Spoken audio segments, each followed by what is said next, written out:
E aí, pessoal, tudo bem? Nosso assunto hoje é esse aí, desculpem. Sociedades do Antigo Oriente Próximo e Africanas, primeiras civilizações. O que quer dizer isso? Nós vamos estudar as primeiras civilizações que surgiram no Antigo Oriente Próximo, porque é próximo à Europa, tá? E africanas se refere basicamente ao Egito, tá? Bem, essas primeiras civilizações receberam a denominação de vários historiadores de sociedades hidráulicas, porque elas têm uma base comum. O que é essa base comum? Perto de rios. Daí o nome sociedades hidráulicas, que guardaram e se desenvolveram graças à existência desses rios. Em outras palavras, os rios tiveram importância bastante grande no surgimento delas, tá? Bom, gente, crescente fértil. Essa região ela tem importância histórica muito grande, porque fora a região onde surgiram ou teriam surgido as primeiras civilizações. Como você traçando uma linha aí, ela lembra um pouco um formato em quarto crescente da Lua, daí o nome crescente fértil. Fértil porque existiam rios que amenizavam o clima árido que existiam nessas regiões, né? Então vamos ler alguns nomes aqui. Os nomes maiores aqui. Mesopotâmia é uma região que significa terra entre rios, onde surgiram várias civilizações. Lá embaixo, em vermelho, sumérios, depois os acádios, depois os assírios, depois os babilônios. Não sei se necessariamente nessa ordem, nessa cronologia. E aí você tem o nome de alguns rios aí. Rio Tigre e Rio Eufrates, né? E depois você tem aqui os hebreus, os fenícios, e a região conhecida como Palestina, onde você tem aqui o Rio Jordão, onde Jesus Cristo foi batizado, né? Os fenícios você tem essa seta porque era um povo muito dedicado ao comércio marítimo, daí essa seta voltada para o mar Mediterrâneo. E aqui em amarelo você tem o Egito, né? Então, por que do nome crescente fértil? Vamos lá. Vamos ler o que está escrito aqui embaixo. Vale dizer que os povos da antiguidade buscavam regiões férteis próximas a rios para desenvolverem suas comunidades. Antiguidade aqui tinha que estar com A maiúsculo. O nome de um período histórico, na minha opinião, é com A maiúsculo, né? Mas vamos em frente. Dentro dessa perspectiva, a região da Mesopotâmia era uma excelente opção, pois garantia à população água para consumo, rios para pescar e via de transporte pelos rios. Outro benefício oferecido pelos rios eram as cheias que fertilizavam as margens, garantindo um ótimo local para a agricultura. Mesopotâmia é uma palavra grega que quer dizer terras entre rios, ou terra entre rios, né?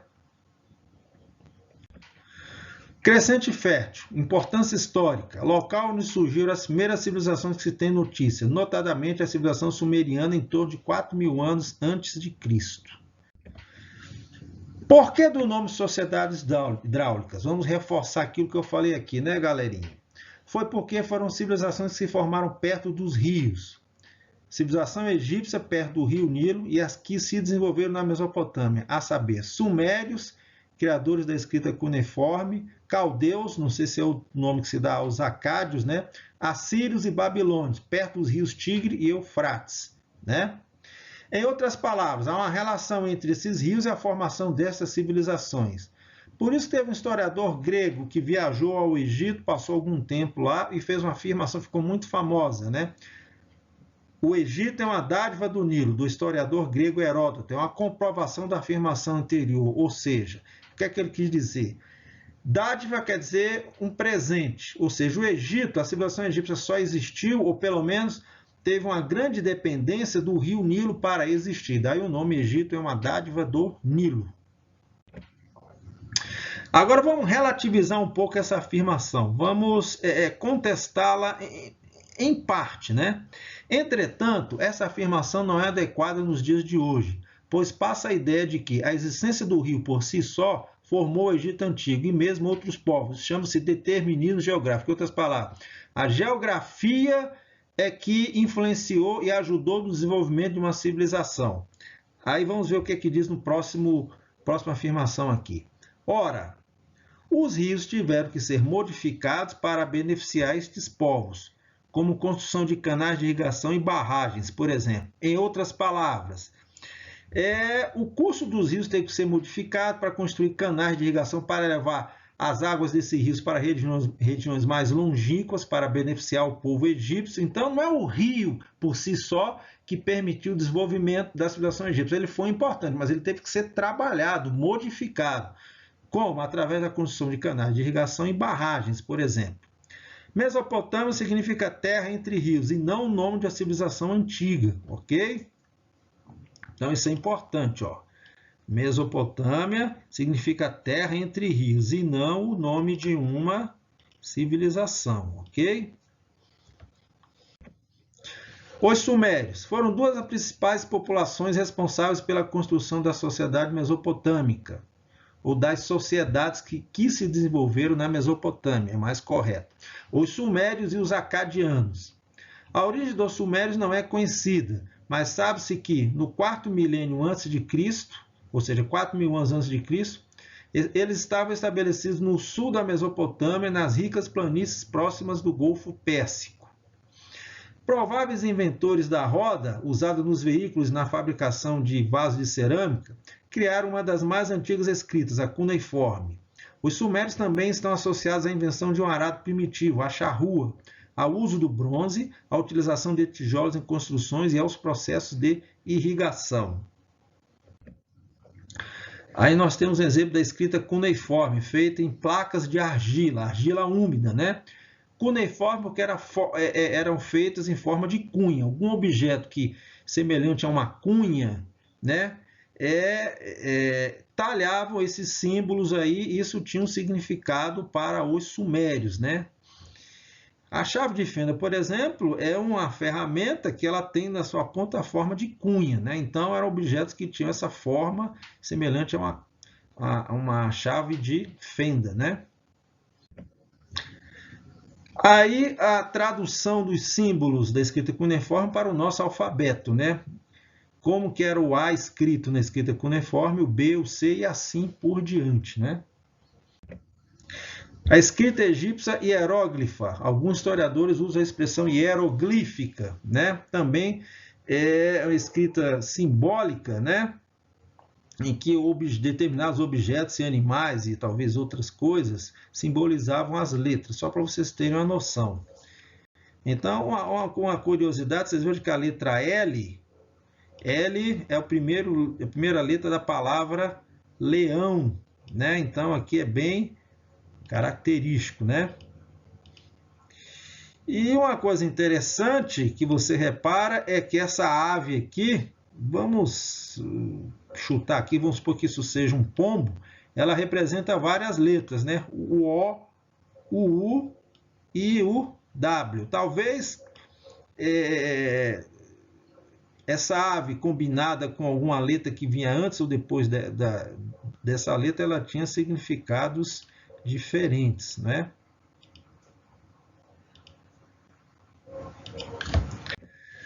Bem, Egito Antigo e civilizações mesopotâmicas, semelhanças. Tanto no Egito quanto na Mesopotâmia, você tinha forma de governo conhecido como monarquias teocráticas. Monarquia significa reis e teocráticas, poder de Deus, ou seja, eram reis cujo poder vem dos deuses, porque as religiões na Mesopotâmia e do Egito eram politeístas, ou seja, crença em vários deuses, né? Patese era o nome do rei que existia na Mesopotâmia, particularmente entre os sumérios, né? Representante dos deuses e do faraó. Tinha uma pequena diferença, né? No Egito era a encarnação dos deuses. Então, o Patesi, acho que a pronúncia certa é Patesi, ele representava os deuses, pelo menos entre os sumérios. E o faraó era a encarnação dos deuses, era uma espécie de pai protetor do povo. Seus poderes vinham, portanto, mais do uso político da religião. Então, significa o seguinte, se você duvidasse ou contestasse o poder do Patese ou do faraó, você estaria contestando o poder dos deuses que existiam das civilizações mesopotâmicas e do Egito. E não era um bom negócio você questionar e se opor ao poder dos deuses, né? Bom, pirâmide social no Egito Antigo. Você tem no topo da pirâmide o faraó, nobres e sacerdotes e soldados. eram as classes dominantes, formando uma espécie de setores médios. Você tem os escribas, os comerciantes, e, de uma certa forma, isso aí é uma dedução minha, tá, gente? E nas três primeiras camadas da pirâmide, de baixo para cima, você tem os artesãos, os camponeses e os escravos, que poderiam ser escravos prisioneiros de guerra, ou então escravos por estarem devendo dinheiro ao seu credor. Enquanto eles não pagassem, continuariam escravos, né? Aqui é a sociedade mesopotâmica. No topo da pirâmide você tem uma espécie de aristocracia, camada social mais privilegiada. A aristocracia quer dizer mais ou menos governo dos melhores, né? A palavra grega significa poder ou governo dos melhores. Aí você tem nela o rei, sua família, nobres, sacerdotes, chefes militares, muito semelhante à do Egito Antigo, né? No meio da pirâmide, espécie de setor médio, com uma pequena diferença para o Egito Antigo. Isso aqui, gente, varia muito de livro para livro, né? E na internet você vai achar muito isso varia muito também, né? Você tem cidadãos comuns, que eram fiscais, escribas, comerciantes, artesãos, criadores de gado e soldados. E embaixo ele coloca somente os escravos, que eram prisioneiros de guerra ou pessoas livres que haviam perdido a liberdade por não pagar suas dívidas, tá? Reflexões. O que significa a palavra Estado? É a mesma coisa que governo? O que quero dizer quando falo a expressão Estado brasileiro? Bom, gente, já adiantando aqui, Estado e governo não é a mesma coisa. Estado é a instituição política que existe, que tem a sua estrutura dividida nos países democráticos, né? Em poder legislativo, executivo e judiciário. E governos são aqueles que são eleitos periodicamente para administrar a máquina do Estado, né? Particularmente no Brasil é de 4 em 4 anos, né? Bem, isso aqui eu vou me demorar um pouquinho, mas mesmo assim vou tentar ser breve. Vamos relembrar o mundo da pré-história? Em geral, gente, no período paleolítico e boa parte do período neolítico, dê uma olhadinha no texto lá de pré-história, você não tinha classes sociais, você não tinha exploradores e explorados, senhores e escravos. Por quê? Havia uma tendência de se dividir e distribuir igualmente tudo que era caçado, pescado, coletado, plantado. Tá? Então, nessas condições, todos tinham acesso ao alimento e não havia grandes, enormes diferenciações sociais. Poderia haver alguma coisa do tipo assim, um ancião que tinha muita experiência de vida orientava os homens a como caçar determinado animal. Então ele tinha uma posição privilegiada, mas não era uma situação de mando, de forma que ele explorasse o restante da população. Na passagem da pré-história para a história vão ocorrer mudanças, né? E essas mudanças vão se dar por dois motivos. Então, tem duas teorias principais. Isso aqui, gente, é uma colocação minha. Isso aí você não vai achar nos livros, não, tá? Então, assim, vamos chamar de teorias do professor Augusto. O que é uma teoria? É um ensinamento, uma afirmação de caráter científico, mas que ainda não foi comprovado cientificamente, mas tem um grande grau de aceitação. Então, vamos lá. Surgimento do Estado... Eu digitei surgimentos, tá? Um pequeno erro aqui. Na Idade dos Metais, ou seja, na passagem da pré-história para a história. Teorias principais. Primeira, o Estado está associado à construção de obras hidráulicas, diques, canais de irrigação. Isso aqui é o seguinte. Para construir obras para controlar forças dos rios, como diques e canais de irrigação, isso não poderia ser obra, segundo alguns historiadores, isso aqui não é ponto pacífico, tá, gente? Não poderia ser obra de pequenos grupos isolados. Isso aí é uma grande obra que necessita de uma coordenação destas obras. Que instituição seria política que seria responsável por isso? Que instituição política seria responsável por isso? O Estado. E quem se apropriaria, quem comandaria o Estado? As classes dominantes. O que se supõe que aconteceu foi o seguinte, uma minoria inteligente, como por exemplo, seriam os antepassados, os atuais arquitetos e engenheiros, planejaram essa obra, planejaram a execução dela e para fazer que o restante da população obedecesse, ou legitimamente, ou até com o uso da força, um grupo de soldados vai controlar a população que vai aceitar esse controle de forma pacífica ou não, tá? Então, esse grupo de pessoas inteligentes, justamente com um grupo de soldados, uma camada militar que vai se formar, vai controlar e exercer poder sobre o resto da população para construir essas grandes obras. Então, uma parte da população vai se separar da outra, se colocar num patamar superior, num degrau superior em relação aos demais setores da população. Então, o Estado ele vai surgir juntamente com as classes dominantes. É basicamente a mesma coisa. Então, vão surgir dominadores e dominados, exploradores e explorados. Isso aí pode ser aceito pacificamente ou não pelo restante do povo, tá? Do restante das pessoas que compunham aquele grupamento humano.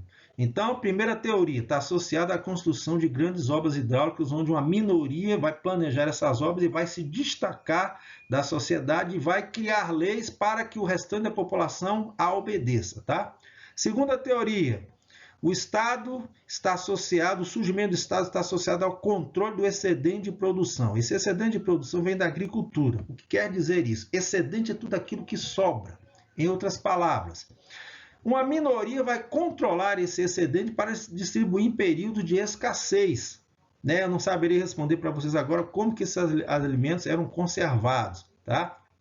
Então, quem controla esse excedente de produção e distribuir em época de escassez vai igualmente exercer gradativamente um poder sobre a sociedade. Então você vai começar a ter o quê? As diferenciações sociais, o surgimento de poder. Portanto, poder tem a ver com o Estado. E, portanto, quem vai administrar esse Estado? Tal como na teoria anterior, as classes dominantes, tá? Então, tentem, qualquer coisa, vocês podem voltar ao vídeo e prestar atenção na explicação novamente. Vamos em frente aí. Debate histórico. Existia um rei, gente, na Babilônia, que é dos babilônios, um dos povos que ocupou a Mesopotâmia, chamado Hammurabi. Ele criou um código muito duro que ficou famoso pela sua dureza, né? Uma lei chamada Lei de Talião, eu não sei por que do nome Talião, que previa um princípio chamado olho por olho, dente por dente. Pode ser que você já tenha ouvido falar. Ou seja, uma pena proporcional ao crime cometido. Aí eu coloquei aqui, só para que vocês pensem, nós não vamos debater isso aqui agora. Você acha que a pena de morte diminuiria a violência no Brasil? Caso contrário, que sugestões você daria para diminuir esse problema? Então, o Código de Hammurabi ele previa a pena de morte em algumas situações. Então, tem um artigo da lei dele, eu não tive acesso a essa lei, gente, eu vi isso num livro, que diz o seguinte: se um arquiteto construir uma casa e a casa desmoronar matando seus ocupantes, o arquiteto poderá ser morto. Daí o nome, olho por olho, dente por dente. Só para vocês terem uma noção, né? Talvez para tentar diminuir a violência, né? Quem matou morre, ainda que involuntariamente, né? Vamos em frente aqui.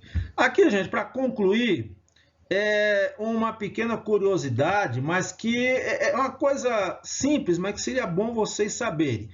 Às vezes você está lendo um livro escrito por um escritor no século XII, XIII, XIV, e o livro fala, no século XVIII, quando o escritor X viveu, a Alemanha passava pelo seguinte contexto histórico. Aí você fala, poxa, século XVIII foi de quando até quando? É uma pequena curiosidade. Você resolve isso em questão de segundos aqui. Então, quando começa e termina um século? Por exemplo, eu coloquei aqui o século XVII, né? Em algarismo romano ou em números cardinais. Passos. Quais os passos para você resolver isso? Primeiro, subtrai-se 1 do número 17. 17 menos 1 fica 16. Segundo, ao lado do 16 coloca-se 1. Então fica 1601. Coloca-se um traço ao lado do 1601, fica 1601, mas esse tracinho aí.